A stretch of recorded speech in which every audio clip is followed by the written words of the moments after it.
Salut à tous et bienvenue sur la chaîne. Aujourd'hui on se retrouve pour un nouveau tutoriel dédié à RNP et aujourd'hui on va s'attaquer au label. C'est parti. Alors, j'ouvre le fichier script.rpy et on va regarder ça. Donc là pour l'instant j'ai créé un nouveau projet quelconque avec rien du tout. Et tout ce qu'on a au début c'est un label start. Label start, c'est à cet endroit-ci, alors c'est commenté, que le jeu va commencer. Ça définit un bloc d'instructions dans lequel vous allez mettre tous vos dialogues, tous vos changements d'état, tous vos fonds d'écran, etc., tous vos menus. Et ça comprend tout. C'est lu de haut jusqu'en bas. Et une fois que ça a été lu jusqu'en bas, ça passe au suivant. Si on n'a pas, on a un return et le jeu s'arrête. Si on veut que ça aille sur un autre bloc d'instructions, on va créer un autre label. Alors, pour créer un autre label, c'est simple. Hop, rien de compliqué. Label, suite. Hop, on indente bien. 4 espaces. Et ici, on a la suite. Voilà.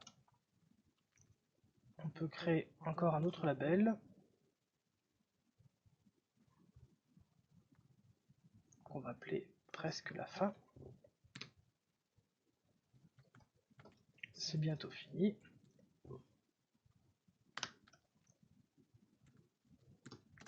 Et là, un dernier, c'est enfin terminé. Pas d'accent de préférence.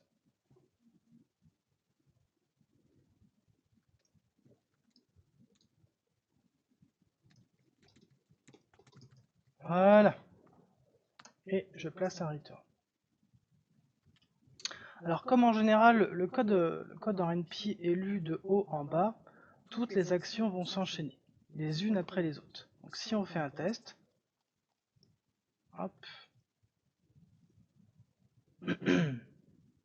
nouvelle partie, voilà, vous venez de créer un nouveau jeu RNP, on est ici.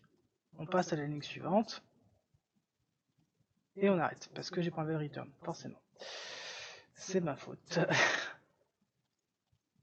Hop, je quitte, on recommence vite fait.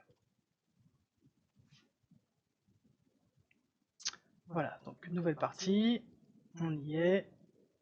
Ici, on a la suite, c'est bientôt fini. Et là, c'est enfin fini. Je clique, c'est terminé. Bon, ça c'est bien, mais en théorie, quand on commence à avoir un gros projet, on ne peut pas se contenter de tout mettre les blocs les uns à la suite des autres. Au bout d'un moment, vous allez rencontrer des difficultés et tout va partir en couille. Donc, si vous avez besoin d'aller à un label en particulier, vous allez réaliser un jump. Jump. Alors là, hop.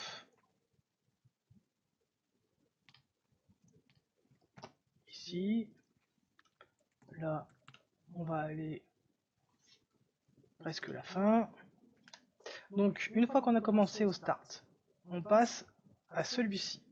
Une fois qu'on a lu celui-ci, on va sauter à la suite. Une fois qu'on arrive à la suite, on saute à c'est enfin terminé. Voilà. Je lance le programme.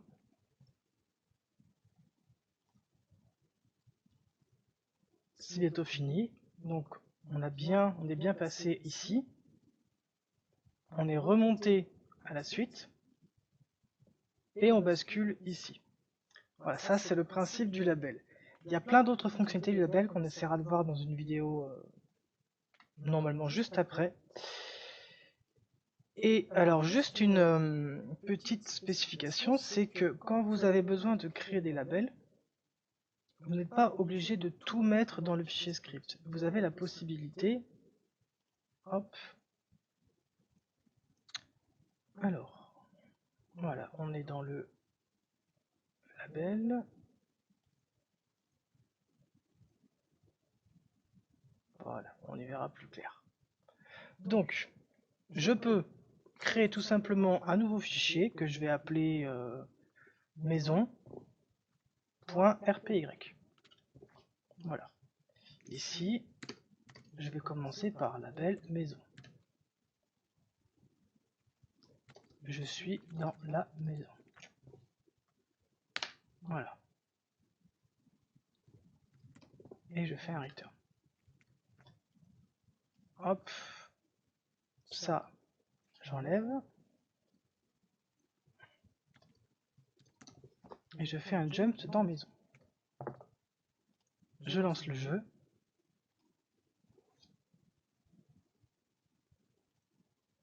Voilà.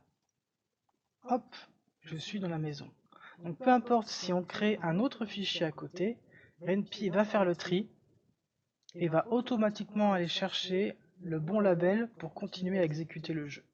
Alors en plus, ce qu'il faut savoir, c'est que vous êtes tout à fait libre de faire ce genre de choses, de créer un nouveau dossier, script, dans lequel vous allez ranger le script de la maison.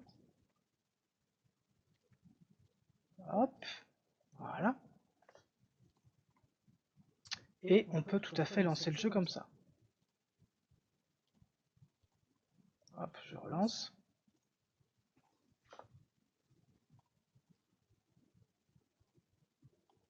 Et voilà. Je l'ai mis dans un autre dossier à part pour classer les scripts, mais ça fonctionne quand même. Donc c'est assez bon à savoir si après on peut faire du tri, etc. Ça sera tout pour aujourd'hui. On se retrouve très vite pour une vidéo sur les labels spéciaux, qui, je suis sûr, vous intéresseront parce qu'il y a plein de choses intéressantes à découvrir dessus. Voilà, c'est tout pour aujourd'hui. Salut!